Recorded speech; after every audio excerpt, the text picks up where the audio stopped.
आज आपल्या मोरुची गावामध्ये जनहित जागर ह्या कार्यक्रमानिमित्त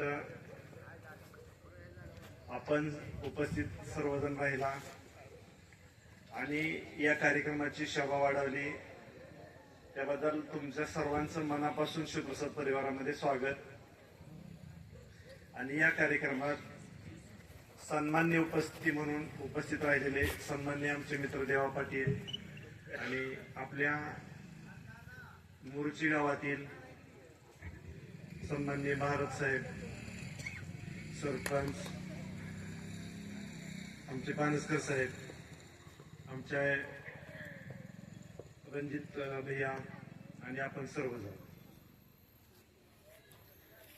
मी काय 35 वर्षापासून आपण एक शेतकऱ्याचा पोरगाही न विसर पडता 35 वर्षामध्ये काय प्रवास केला, काय आयुष्यामध्ये जडणघडण करत असताना काय प्रसंग आले आणि त्यातून काय रस्तं कसं कसं तयार झालं आणि तेच प्रसंग माझ्या प्रत्येक इथं उपस्थित असणाऱ्या मोरुचीतील नागरिकांना फेस करावं लागतात।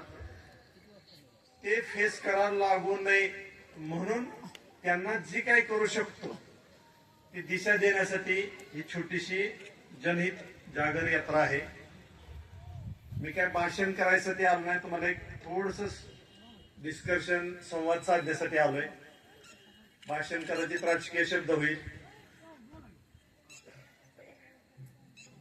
शिवप्रसाद दूध संघाच्या माध्यमातून, शिवप्रसाद बँकेच्या माध्यमातून, शिवप्रसाद कॅटलफीडच्या माध्यमातून, शिवप्रसाद म्हणजे एसपीजी इन्शुरन्स माध्यमातून आणि एक खिडकी योजना, अशा एक 10 विषयावर तुमच्याशी डिस्कशन करणार आहे।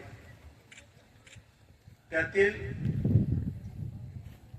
आपण काय करणं गरजेचं आहे ही थोडीशी दिशा देण्यासाठी आणि तुमचं हित जोपासण्यासाठी, तुमची प्रगती व्हावी म्हणून एक छोटासा जागर आहे। त्याच्यामध्ये ज्यावेळेस आपण शिवप्रसाद फूड्स कंपनी स्वतः प्रॉपरेटरी कंपनी आहे आणि तिची एक मदर कंपनी आहे। गेल्या काही दिवसापासून म्हणण्यापेक्षा 2021 पासून आपण स्वतःच्या पायावर आपला संगोबाय किंवा आपल्या पोटापुरतं झालंय असं न म्हणता आपण इतरांच्या साठी काय करू शकतो म्हणून आपण शिवप्रसाद दूध संकलन, शिवप्रसाद महिला दूध संकलन योजना चालू केली। त्या योजनेमधील शेकडो शेतकरी बांधवांनी आपल्या मोर्चीमधून आपल्या शिवप्रसाद सेंटरांना दूध दिलं। त्यात 40 रुपये, 41 रुपये अशा पद्धतीने दर घेतला। शिवप्रसाद कॅटल फीड म्हटलं तर 100 रुपयांना आपण स्वस्त उपलब्ध करून दिलंय। आपल्या पतसंस्थेच्या माध्यमातून लिटरला 2000, 3000 अशा पद्धतीनं आपल्या शेतकरी बांधवांना लोन सहजरित्या उपलब्ध करून दिलंय।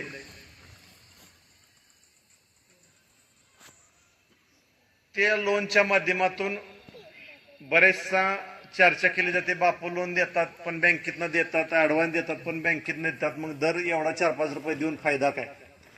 परंतु तुम्ही बारकाईनं बघा, आपल्या शिवप्रसाद बँकेतून ज्यावेळेस लोन काढलं जातं ना, लिटरला 30 पैसे ते 50 पैसे ह्यापेक्षा जास्त इंटरेस्ट पडत नाही। 6 ते 8 महिन्यात आपण ते लोन कव्हर करतो। ते 3 पद्धतीनं, एक पगार शेतकरी बांधवांना स्वतः खर्चासाठी देतो, एकच पगार आपण शिवप्रसाद कॅटल फीड साठी घेतो आणि एक पगार शेतकऱ्यांना खर्चासाठी देतो। असे 3 पगार आपण 10 दिवसाप्रमाणे आपण करतो। तरी सुद्धा 6.5-7 महिन्यात त्या शेतकरी बांधवाचं घेतलेलं 2000-3000 रुपये कॅल्क्युलेशनचं ऍडव्हान्स स्वरूपी कर्ज ते फिटलं जातं आणि डायरेक्ट शेतकरी बांधवांना इतरांच्या तुलनेत 2 रुपये जास्त दिले जाते, 50 पैसे बोनस दिला जातो, फॅट क्लिअर दिली जाते, डिग्री क्लिअर दिली जाते, काटा क्लिअर दिला जातो। एक काट्याचं छोटंसं उदाहरण देतो।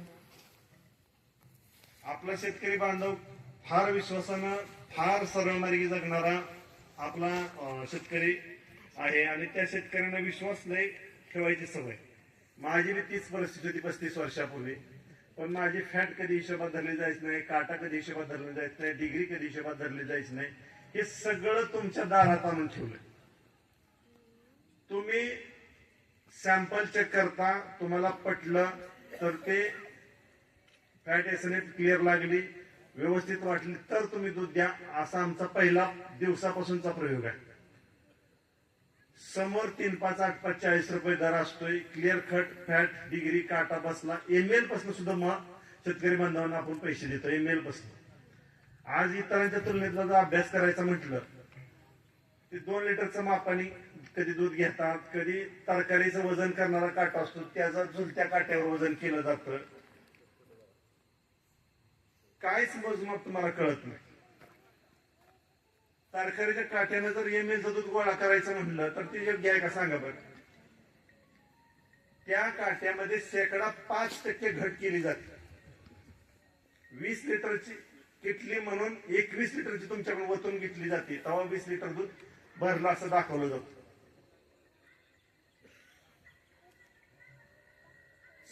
5 लिटर ज्यावेळेस तूट होती त्याचं कॅल्क्युलेशन करून टाका. आता 40 रुपये 1 लिटरचा दर आहे. 5% घट बसली तर 100 लिटरला 200 रुपये नुकसान होतं. मग 100 लिटरला 200 रुपये नुकसान म्हणजे जवळजवळ लिटरला 2 रुपये तुमचं तिथंच काढून घेतलं जातं. फॅट 50 पैशाची कमी केली, काटा 50 एसआरएफ 50 पैशाचा कमी केला तर डायरेक्ट 3 रुपये तुमच्याकडून काढून घेतलं जाते. आणि शिवाय शिवप्रसादचं 2 रुपये जास्त आहेत आणि शिवाय 50 पैसे आहेत. म्हणजे 5.5 रुपये तुम्हाला डायरेक्ट इनडायरेक्ट मध्ये तुम्हाला जास्त दिलं जाते. ज्या शेतकरी बांधवाचं 50 लिटर दूध अवरेज धरलं तरी 50 गुणिले 5, 5 रुपये धरा तरी 250 रुपये त्या शेतकरी बांधवाचं. त्यांनी फक्त शिवप्रसाद दूध संघाला दूध दिलं म्हणून 250 रुपये त्या बांधवाचं वाचतात. कॅटल फीड म्हणलं तर 100 रुपयाला स्वस्त मिळते. त्याला कॅटल फीड सुद्धा आम्ही 1 पैसा त्यात कमवत नाही. जशी बनवून घेतो तशी तुमच्या दारात आणून देतो. ती सुद्धा 100 रुपयाला तुम्हाला स्वस्त दिली जाते. तुम्ही कधी बघा शिवप्रसाद दूध संघाची पेंड इतरांच्या तुलनेत 100 रुपये स्वस्त असेल. शिवप्रसाद दूध संघाला जे उत्पादक दूध देतात त्यांना इतरांच्या तुलनेत 5 रुपयाच्या आसपास फरक पडत असेल. ही कशामुळे शक्य झालंय तर शिवप्रसाद दूध संघ फक्त शेतकऱ्याकडून दूध नाही घेत, वनमॅनकडून नाही घेत, टँकरवाल्याकडून नाही घेत. तालुक्यात जिल्ह्यात 3 जिल्ह्यातून दूध शिवप्रसाद दूध संघाला येतं. 20-20 हजार लिटरच्या टँकरनं येतं.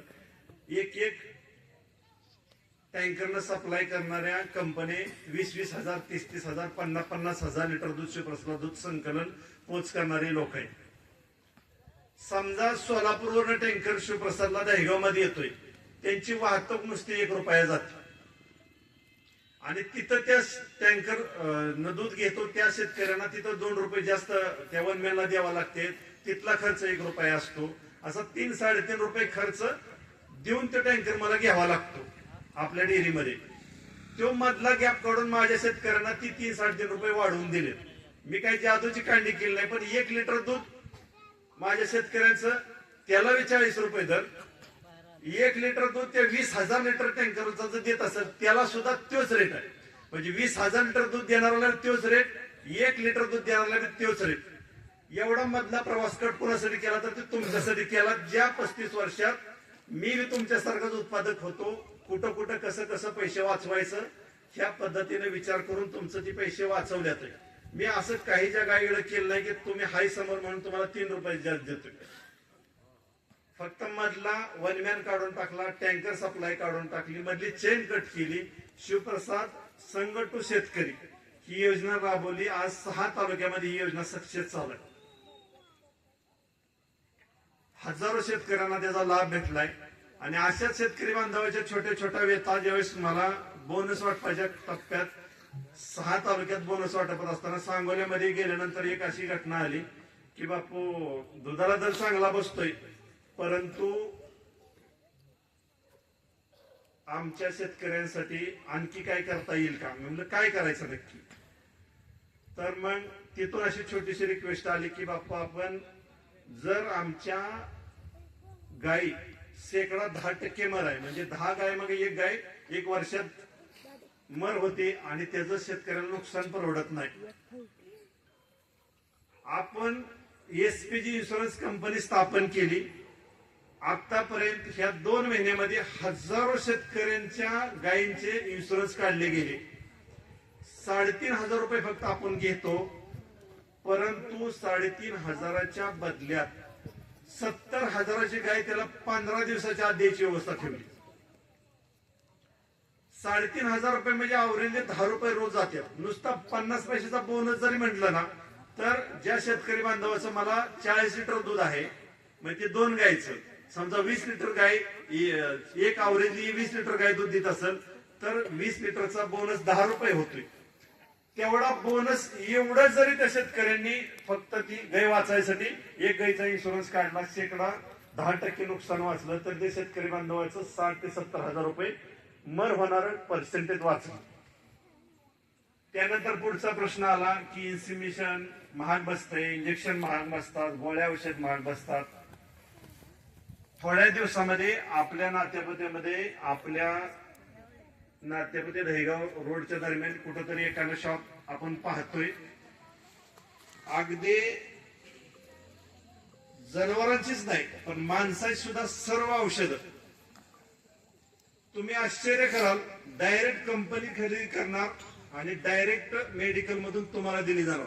तुमचं मिनिमम 20 ते 30% सेव्हिंग होणार नुसत्या औषधामध्ये. इन्शुरन्स मध्ये मदत होती, औषध उपचारामध्ये मदत होती, पतसंस्थेतून मदत होती. त्यानंतर तुम्ही कर्ज घेता, त्याचा परतफेडीचा हप्ता आपण सविस्तर देतोय, दुधाचा दर चांगला देतोय. एवढ्या न थांबता आपण एक खिडकी योजना म्हणजे काय की आपल्या माळशिरस तालुक्यात जे शासनातर्फे ज्या योजना राबवल्या जातात, मग तुमचं ते आधार कार्ड असू दे, पॅन कार्ड असू दे, किंवा ज्या शासनाकडून अनेक योजना राबवल्या जातात, मग तुमचे विधवा महिलांसाठी असेल, ज्येष्ठ नागरिकांसाठी असेल, लाडकी बहीण योजना असेल, किंवा शासनाकडून आपल्याला वेगवेगळ्या योजना म्हणजे काय की समजा आता आपल्या शेतकरी बांधवांना गाय गोठा उभा करायचा, त्यांना लोन उपलब्ध करून देणे, त्यांना सबसिडी मिळवून देणे. नुसतं गाय गोठाच नाही, आता आपण समजा इथे एक 400-500 जण आहेत, या 400-500 जणांपैकी जरी कोणी म्हणलं आम्हाला 100 जणांना शेळी पालन करायचं, त्यांना लोन मिळवून देणे, त्यांना सबसिडी मिळवून देणे, त्यांची फाईल तयार करून देणे. कुणाला वाटलं कुक्कुटपालन आपल्याला उभा करायचंय, जी कुक्कुटपालन मध्ये बॉयलर एक प्रकार असतोय, देशी कोंबडी एक प्रकार असतोय, आणि काही कोंबड्या असतात ते फक्त अंडे देतात. अशा 3 प्रकारचे जरी कुक्कुटपालन करायचं म्हणलं तरी त्यांना लोन मिळवून देणे, फाईल तयार करून देणे, त्यांना सबसिडी निर्माण करून देणे, त्यांना धंद्याचं ट्रेनिंग देणे. समजा कुणाला आता आपल्या शेतकरी बांधवांना एक 10 गाय 20 गायचा गोठा उभा करायचा आहे, त्यांना सुद्धा लोन मिळवून देणे, सबसिडी मिळवून देणे, धंद्याचं ट्रेनिंग देणे.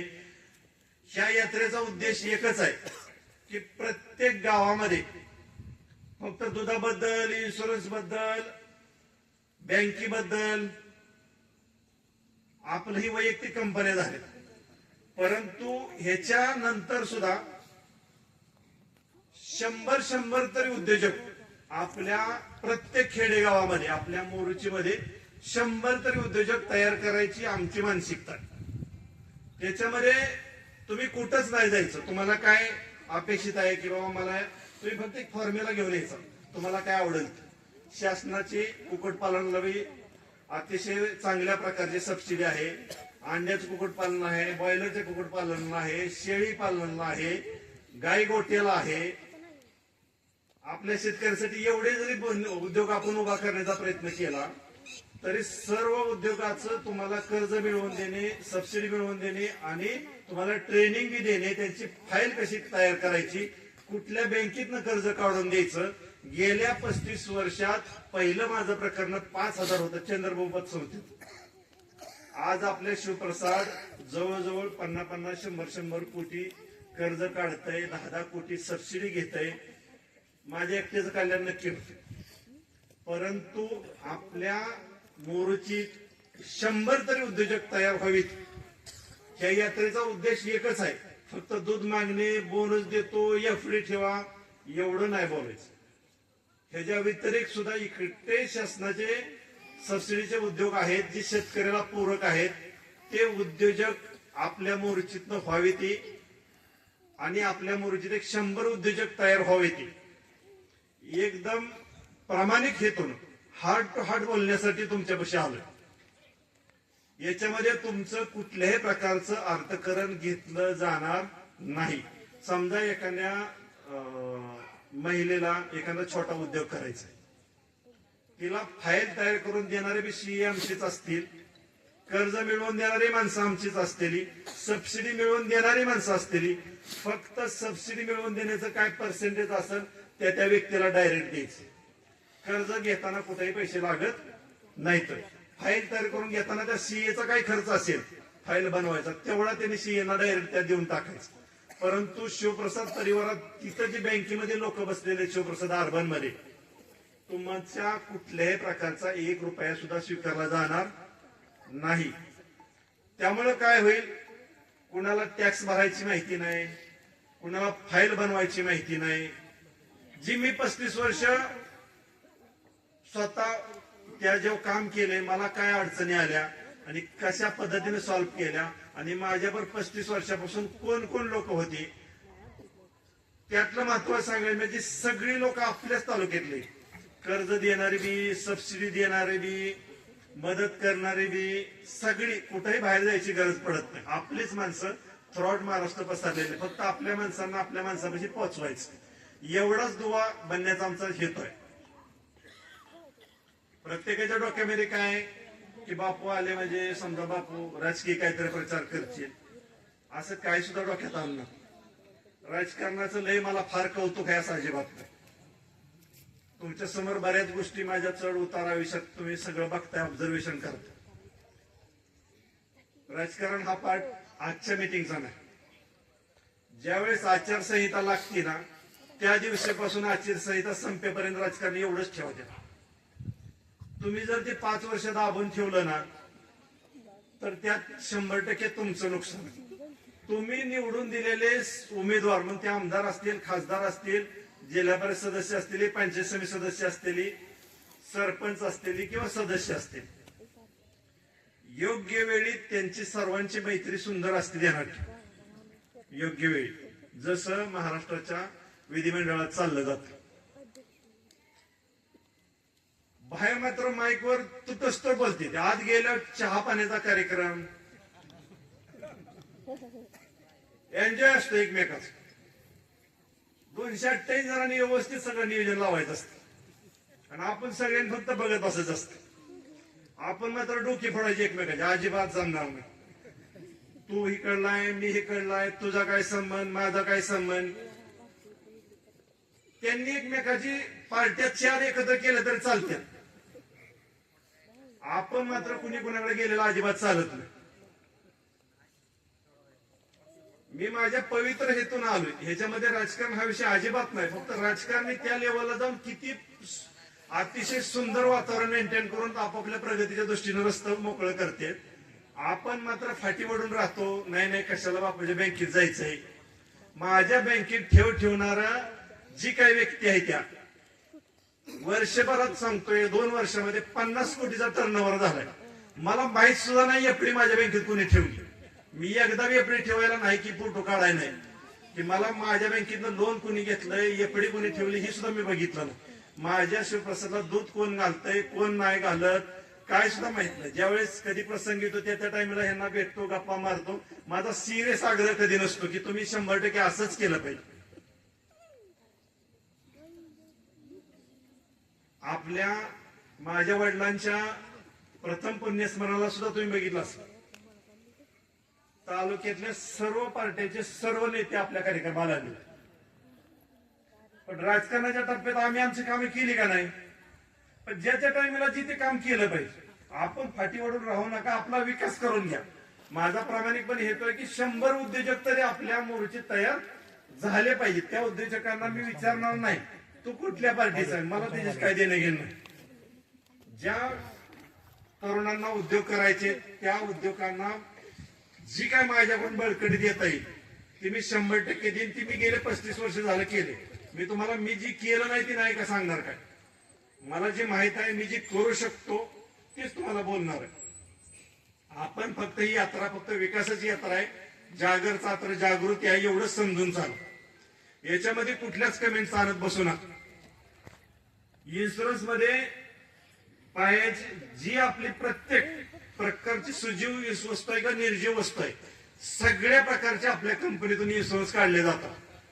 इन्शुरन्स ह्या गोष्टी इतक्या महत्वाच्या आता झालेत. कदाचित कुणाचं काय ऍक्सिडेंट घडतात, गाय जाते, माणसाची जीवितहानी होते, आणि काय घडतंय, कंपनीच्या पर्सनॅलिटी इन्शुरन्स असतात. खूप गरजेचं आहे. तुम्हाला इन्शुरन्स फायद्याचा आहे, कॅटल फीड फायद्याचे आहे, दूध व्यवसाय फायद्याचा. इथं फायद्याशिवाय दुसरं तुम्हाला काही बोललं जात नाही. आणि मी एवढं सगळं करत असताना मी काय संत तुकाराम नाही. मी माझा बिझनेस करूनच करतोय. भले बाकीचे 1 रुपये कमवत असतील, मी 50 पैसे कमवतो. इन्शुरन्स काढताना लोक 1000 रुपये कमवत असतील, मी 100 रुपये कमवतो. मी फक्त तुमच्या संग अल्प दरात जास्तीत जास्त सुविधा कशा देता येतील ह्या पवित्र भावनेने तुमच्या संग बघतोय. ह्याच्यामध्ये डेअरीतून काय फायदा करता येईल,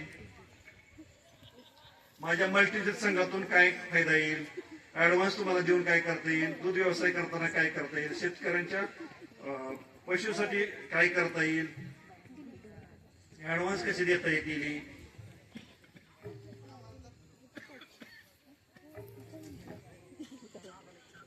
आपल्या शिवप्रसाद अर्बनचे तिथं बोर्ड लिहिलंय बघा, 12% व्याजदर आहे. महिलांसाठी 12% व्याजदर आपण ठेवतोय, ज्येष्ठ नागरिकांसाठी 11.5% ठेवतोय. आणि त्याच्या पुढची योजना अशी आहे की आपल्या संस्थेत 1 कोटी रुपये ठेवणारे आपल्याच तालुक्यातले लोक आहेत. 1 कोटी रुपये ज्यांनी ठेवलं त्याच कॅल्क्युलेशन 12% प्रमाणे त्यांचं 1 लाख रुपये महिन्याला एफडी करतात. ज्या ज्येष्ठ नागरिकांसाठी किंवा ज्यांना असं पाहिजे की बाबा काय नाही 1 कोटी ठेवतात, 1 लाख ठेवतात, त्याचं मंथली इंटरेस्ट 1 तारखेला त्या ज्यांनी एफडी ठेवली त्या ग्राहकाच्या किंवा त्या एफडी ठेवणाऱ्या व्यक्तीच्या अकाउंटवर जमा केले जातात. म्हणजे 10 लाख ठेवलं तर त्याचं कॅल्क्युलेशन काय असेल ते प्रत्येक महिन्याला 1 तारखेला त्या व्यक्तीच्या अकाउंटवर जमा होतं. जी काय करतोय ते सगळं जी कोणी केलं नाही आतापर्यंत. दुधाला दर 40 कोणीच दिला नाही, इन्शुरन्स इतका स्वस्त कोणीच काढला नाही, एफडीला दर इतका कोणीच दिला नाही, पेन इतकी स्वस्त कोणीच दिली नाही. आणि याच्या पलीकडे तालुक्यात पंचायत समितीमध्ये काय घडतंय, झेडपी मध्ये काय घडतंय, कृषी विभागात काय घडतंय, तुमच्या शासकीय जी ऑफिस आहेत आपल्या तालुक्यामध्ये, महामंडळ आपल्या जिल्ह्यामध्ये आहे ती, किंवा आपली जिल्हा परिषद असेल, त्याच्यामध्ये जेवढ्या योजना आहेत त्या सगळ्या योजना आपल्या शिवप्रसाद बँकेतून राबवल्या जात आहेत. येणाऱ्या कदाचित 10 दिवसानंतर ती सेवा चालू होईल. तुम्हाला कुठेही पैसे द्यायची गरज नाही, त्या माही सेवा मध्ये सुद्धा जायची गरज नाही. तुम्हाला जे काही शासकीय कागद म्हटलं की तिथं जायचं, तिथले ऑफिसर सन्माननीय पवार साहेब येथे तिथं बसलेले असतात. तुम्हाला त्यांच्याकडून 1 रुपया न जाता तुम्हाला ती सगळी सेवा 1 रुपया खिशातला न घेता तुम्हाला दिली जाणार आहे. हे सगळं करत असताना माझे काही छोटे मोठे उद्योग आहेत, ते समजा 9-10 उद्योग आहेत, त्यातले एका उद्योगाकडून मला प्रॉफिट नाही मिळाला असं समजून चालून त्या एका उद्योगाकडून जे प्रॉफिट मिळतंय ते आज जनहित जागर यात्रा असेल, होम मिनिस्टरचा कार्यक्रम असतील, किंवा आता ज्या ज्या व्यक्तींना आपल्याला शासकीय लाभ द्यायचा आहे, ज्या ज्या व्यक्तींना पर्सनल लाभ द्यायचा आहे, शासनाची जे काही सुविधा असतील त्याच्या पद्धतीनं सातबाऱ्यापासून तुमचं कुठलंही काम असू द्या, तहसीलदार लेवलचा, तुम्हाला कुठेही हेल्पडे घालायची गरज नाही. तहसीलदार भेटले नाही ती, नाही तहसीलदार भेटले नाही ती, प्रांत भेटले नाही ती, हे ऑफिसर भेटला नाही, ते ऑफिसर भेटला नाही. समजा आता शिलाई मशीनच्या योजना निघाल्या, शिलाई मशीनचे सुद्धा फॉर्म आम्ही भरून घेणार आहे. शासनात 50% मध्ये शिलाई मशीन मिळणार आहे. त्या जी जी योजना असतील त्या सगळ्या शिवप्रसाद आर्मदमधून तुम्हाला मिळतील. त्याच्यामध्ये शासकीय फी फक्त तुमच्याकडून स्वीकारली जाईल. याच्या व्यतिरिक्त तुम्हाला कुठेही हेल्पाटा सरकार ऑफिसला घालायची गरज पडणार नाही. ह्या गोष्टीचा तुमच्यापर्यंत संवाद साधायचा होता, म्हणून ह्या कार्यक्रमाचं तुमच्यापाशी नियोजन ठेवलंय. आणि आणि त्या कार्यक्रमाला तुम्ही शेकडोंच्या संख्येने उपस्थित राहिला. तेल उत्पादकांचा मला सन्मान करायला गावला, सेंटर चालकांचा गावला, सन्माननीय हित माझे 4-5 मित्र आले आणि तुम्ही हित आल्यानंतर जी काय मला मन मोकळं करायची संधी दिली त्याबद्दल तुमचं अगदी मनापासून आभार मानतो. आणि जर का कुणाला काय आणि ह्याच्यावर डीप मध्ये काय माहिती पाहिजे असेल तर तुमची जेवण वगैरे होईपर्यंत मी एक 15 मिनिटं अर्धा तास थांबतो. ज्याला ज्याला काय कुठल्या विषयावर डिस्कशन करायचं असेल, दुधाबद्दल असेल, लोन संदर्भात असेल, स्कीम संदर्भात असतील, अन्य कुठल्या विषयाबद्दल असतील, जी माझी ऐपत आहे, जितपर माझी रेंज आहे तितपत तुम्हाला जेवढं मला कॉपरेट करता येईल, जेवढं सहकार्य करता येईल तेवढं मी सहकार्य करेन. आणि ज्यांना भेटायचं त्यांना मी थोड्या वेळ थांबेन, तुमच्याशी गप्पा मारेन. मग तुम्ही तुमचं छान जेवण करा, मी इथून जाईन. एवढं बोलतो माझे 2 शब्द संपवतो. धन्यवाद बापूसाहेब, आपण मार्गदर्शन केलं त्याबद्दल.